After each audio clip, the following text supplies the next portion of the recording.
Good evening, and welcome to the Living Well podcast, where we focus on holistic wellness and the connection of mind, body, and spirit so that you can live a life that is whole, empowered, and leading with love. The emphasis behind living well is to promote overall well-being, empowerment, and to get to know some different lifestyle choices and educating others on the different aspects of life physically, mentally, emotionally, and spiritually. The goal is to provide practical tips. We're going to be sharing some inspiring stories, provide expert advice, and also personal experiences and testimonies to help individuals embrace their full potential. I really firmly believe, and I've always said this, that we were created to thrive, not merely survive or exist. I know I'm doing the time change today. It never fails whenever there is something that is really going to help people, something comes up. And I've already prayed over this information. Like I said, it is a download, and I am so thankful that I did not just postpone it because I'm giving this information and hopefully you will find value in it. If you are watching this video live, I want you to drop a L in the comment field. And if you are watching it on replay, I want you to drop a R. Also, this is a discussion. We're going to be talking about a very controversial and deep topic tonight. So if you find value, I want you to put value in the comment. If you can relate, I want you to put relate in the comment. This way, it helps you to join the conversation. It helps me to know that I'm providing valuable information, and also it helps me to see that you guys are engaging in the conversation. I had talked earlier this month, I'm doing a new series for the month of April that's leading up into the month of May. Month of May is actually mental health month. So I wanted to talk about something, and like I said, I prayed about every topic, every episode that I present. And so just getting some like footwork, the human experience. What does that all mean? What does it entail? What does it involve? And so it involves much more than mental health, but we're going to be covering a plethora of topics. But next month for May, it is mental health month. So we're just trying to kind of lead up into it and prepare ourselves to, really start working in that area of our lives. If you missed last week, I did the Maslow's 5 basic human needs, and then I provided 6 spiritual basic human needs. If you were not able to see that podcast, I want to encourage you to go back and watch it. I have got some amazing feedback from it, and I hope that if you can find value in it, and also like and share. Don't keep anything to yourself. If you're finding value and it's helping you, share it with someone else that you know that it can help, because that's what we want to do. We want to make sure that we are helping others. And we've got, hi Zenobia, how you're doing? She said, let's talk about it. Yes, I am such an advocate for mental health and, dealing with emotions and dealing with trauma. And the reason why I wanted to show, and tonight's topic is called Navigating Emotions, Mental Health, and the Human Experience. A lot of time we don't talk about our emotions. And I don't know about you guys, but growing up, even though this words were said, oh, I want to hear how you feel, that wasn't really what was going on. They just wanted to allow us to express ourselves, but then proceed to tell us how to feel, what to do, stop crying. For instance, boys are always taught, boys don't cry. Well, technically, boys do cry. They have feelings and emotions as well, just like our girls. And what we're training our sons to do is to stuff the emotions. So what they do is they grow to be these men who don't know how to process their emotions and manage their emotions and different things like that. And so we want to make sure that we are, really coming out of a tradition. Part of it is a tradition, part of it is generational, and we really want to get past that and start creating healthier families. And I kind of want to open up tonight with just, talking about emotions, because emotions do play a crucial role in mental health and our human experience. That's our physical experience. Really understanding and navigating through our emotions, for example, emotions like joy or sadness, anger, fear, You're afraid of everything. Love and empathy can lead to better mental health outcomes. Emotions have an impact on our mental well being, and they influence our thoughts and our behaviors and our overall outlook on life.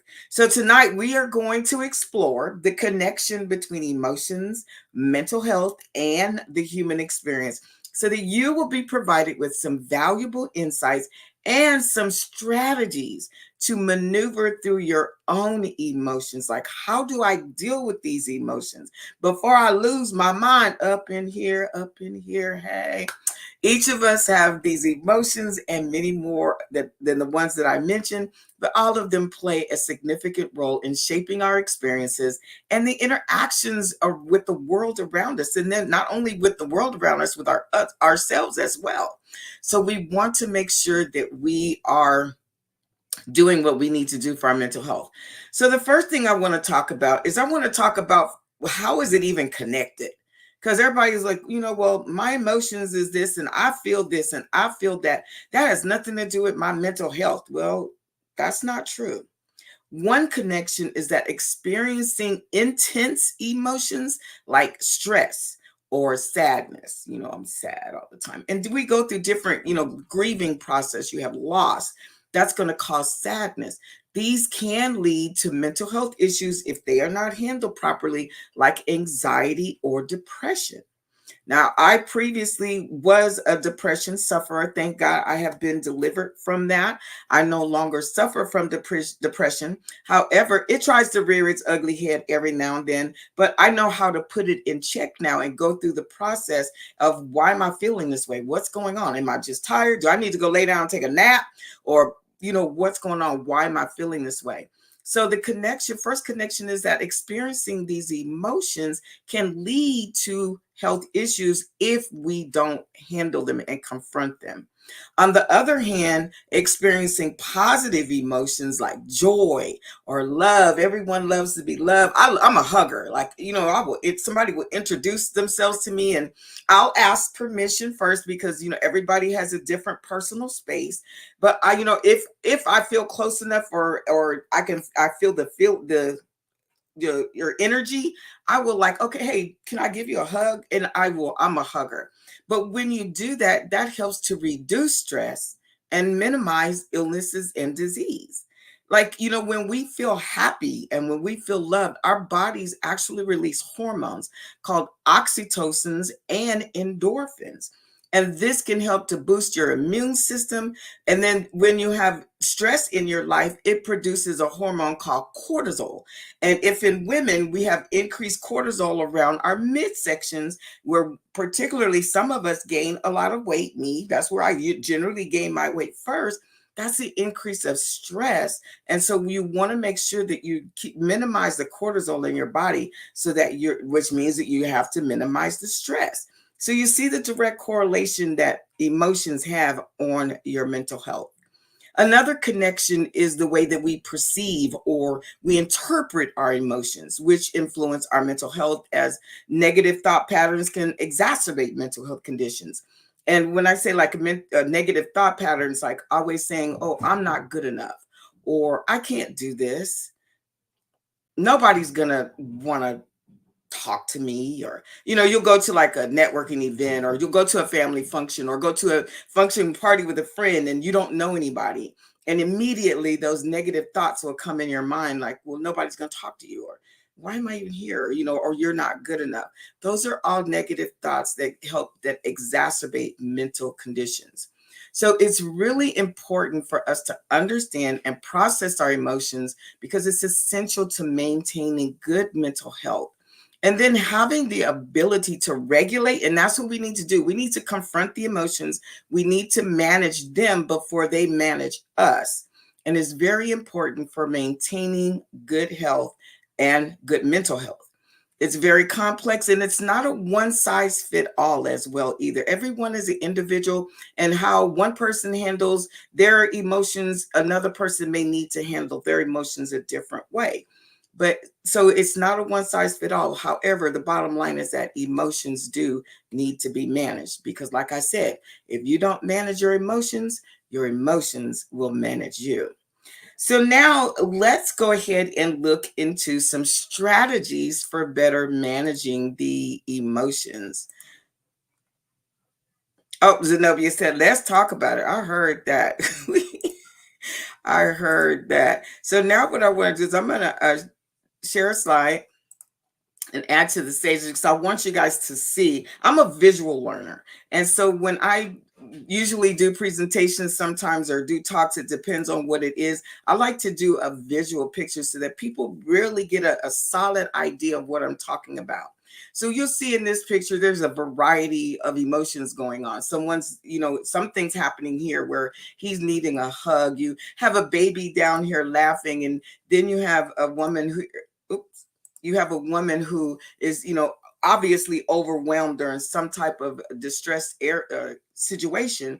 And then you've got the little smiley cube down here that shows a variety of emotions that it is. And so when we want to have emotions, we want to first of all identify what is an emotion. What are emotions? And according to the Webster Dictionary, emotions are defined as a conscious mental reaction, subjectively experienced as strong feeling, usually directed towards specific objects, sometimes to a person, and typically accompanied by physiological, that means your body, and behavioral changes in the body, like the anger, the fear, frustration, the things like that. Emotions are a state of feeling and also a state of feeling, and then it's excitement, a sentiment. I'm sorry. Oh, excitement. That's what it says. Excitement. So when you want to look at emotions, you want to really understand what emotions are. So with that being said, so how do we deal with our emotions? First of all, I'm going to give you 5 steps that you can use in order to better manage your emotions. The first step is self-awareness. You want to be aware of your emotions and what is causing them. Like I mentioned earlier, if you're feeling angry or, frustrated or overwhelmed, stop, take a breath, calm yourself down, even if sometimes putting your hands on your chest, and think about, why am I feeling angry? Something someone said may have triggered a bad memory or a bad experience that you had. And so because of that, you feel angry. You may feel angry because you're trying to express yourself and you're not being heard. Why are you feeling angry? And then ask yourself, what's causing the emotion? Is there a better way that I can handle my response instead of responding out of anger? Because literally responding out of anger does nothing but to continue to escalate the situation until you're just basically shouting at each other and nothing is getting resolved. Whereas if you calm yourself down, if you think about what's going on, what's the situation, how do I need to respond? I'm aware of what's going on with my body. How do I need to respond? And you may just need to do a response to where you just need to handle the situation at the time. And then if you're still feeling anger or frustrated, go away and then come back and deal with it again. But really the self-awareness, self-reflection, that means that you're managing your emotions. You're seeing that, hey, wait a minute, something's not right here. I'm feeling a certain way and it's not really a positive thing. So I want to make sure that I am putting it in check. And so awareness is the first step. The next step is exercise and nutrition. Oh, Zenobia says, I love the 5 steps. Great. Thank you, Zenobia. Exercise and nutrition. And it's very important that we keep our body in motion. The body was designed to be in motion. Engaging in regular exercise, such as walking, like going on a nature walk. I don't do yoga, but if, doing yoga, Pilates is a good substitution for yoga if you don't like yoga. You could do Pilates, doing cardio, walking on the treadmill, strength training. And a lot of women sometimes will get confused with strength training. Well, I don't want to get bulked up like a man. Strength training is not getting bulked up. It is using the weights. And technically, to be honest, your body will burn fat longer with strength training than it will with doing cardio. So doing an hour of cardio on a treadmill, within an hour later, your body's not going to continue to burn calories. Whereas if you do an hour, 45 minutes on strength training, you want to start with low weights, high reps. And then as you increase the weight, you want to decrease the reps. So your body, with the strength training, you're going to burn calories longer. So you don't have to look muscular, ladies. We can still do strength training, get toned, have a nice physique, and be healthy. And you still can do that. I know there's a craze right now with my age group. I know the middle 60s is pickleball. I hadn't even heard about pickleball. And then recently, all of a sudden, I'm seeing pickleball everywhere. So, get engaged in an activity you like, pickleball, tennis, also stretching, just getting up in the morning and stretching and, getting the kinks out of your body. Also with nutrition, what are you feeding your body? Are you drinking enough water? Are you getting enough rest? This is when your body is rejuvenating itself. I had a friend I was talking to the other day, and they had a family member who was actually suffering from depression. My first question was, are they talking to a nutritionist? And the reason for that is nutrition has been directly linked to depression and anxiety. So you can either minimize or reduce some of the symptoms. It may not go away completely, and it is not a cure-all. I am no doctor. This is just from research and studying that I have done, is that you can there's actually diets that people who suffer from anxiety and depression can be on, because it gives a list of foods that they shouldn't eat, foods that are okay for them to eat, that will minimize or reduce the symptoms of depression and anxiety. So that is a holistic way. In addition, if it needs medication, like I said, I am not against medication. However, I do like to look for a more holistic approach to wellness at first. But if medication if there's a chemical imbalance in the brain or anything like that where medication is required, by all means use medication. But being an advocate for yourself, doing exercise, feeding yourself the right body, these can help you to manage your emotions. The third step is journaling. This is really taking some quiet time, taking some time to reflect, taking some time to write down what you're grateful for. I have a journal, and I have several journals. I've been journaling since 1992. I think I've mentioned this before. I've got like at least 15, 20 journals or more. But gratitude, sometimes just waking up in the morning, and you may not feel like getting up, and that bed is feeling really good. And, think there's so many things going on in your life. And it's like, oh my gosh, how am I going to take care of everything that I need to take care of today? Stop. What am I grateful for?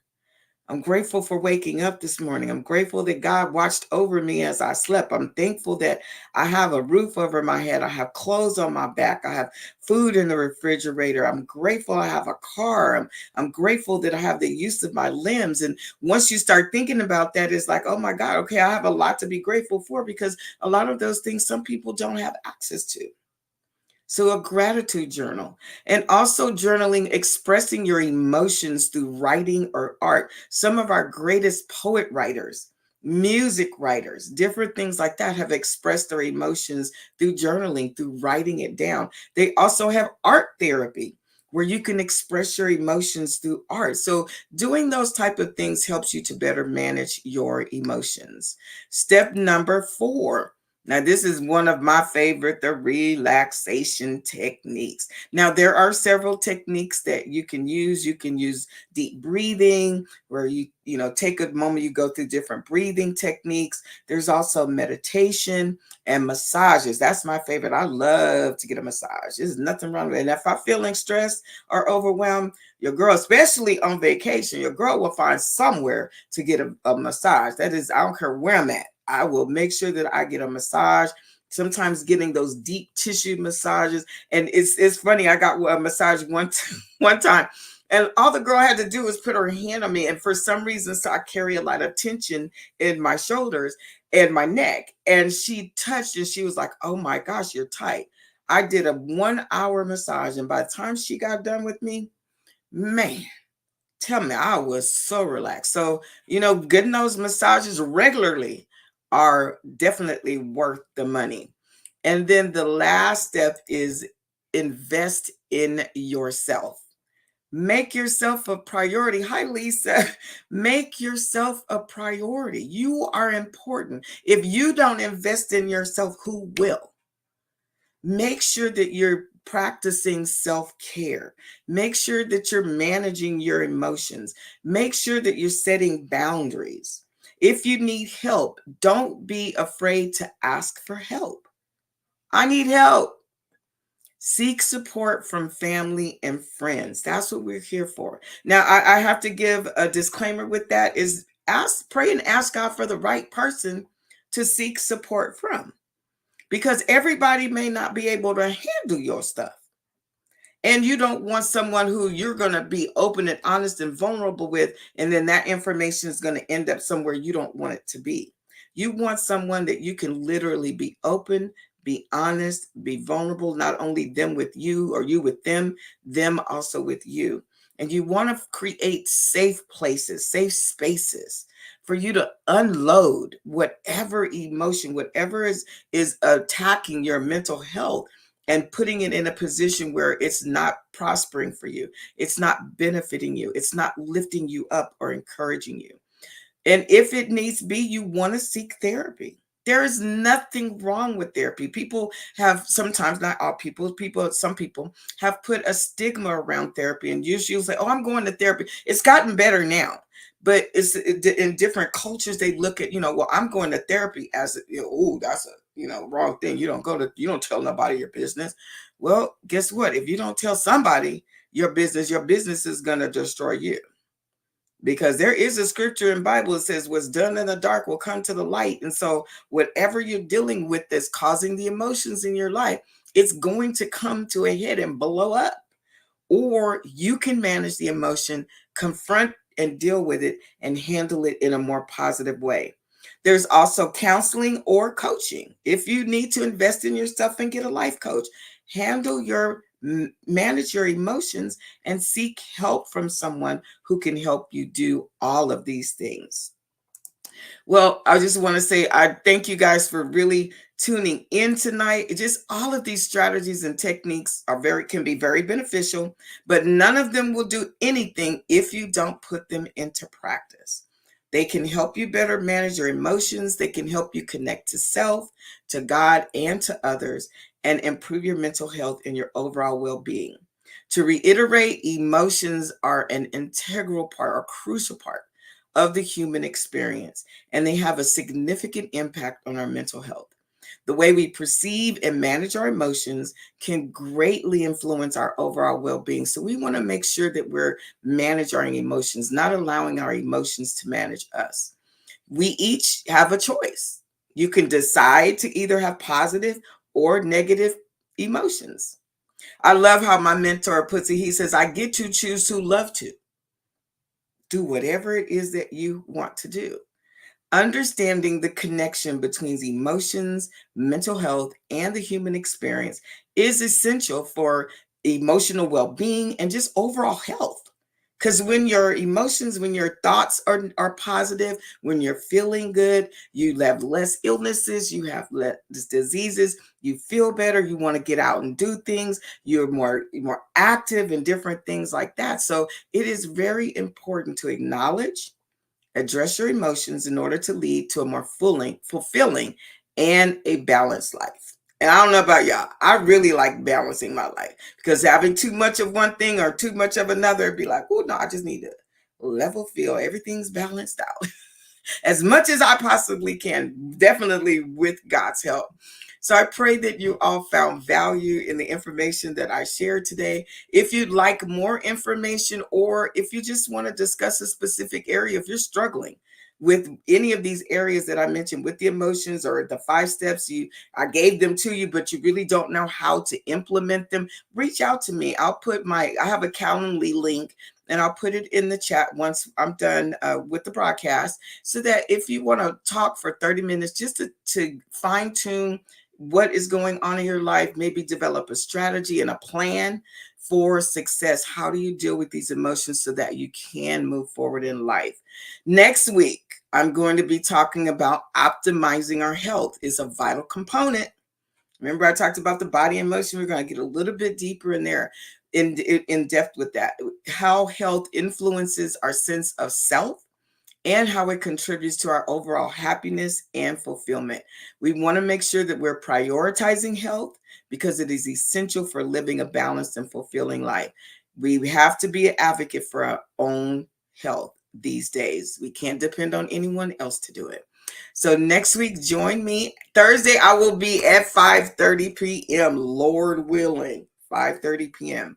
So until next week, never forget that you are important, you are valuable, and you are needed. God bless you, and you guys have a fantastic rest of the week. Thank you.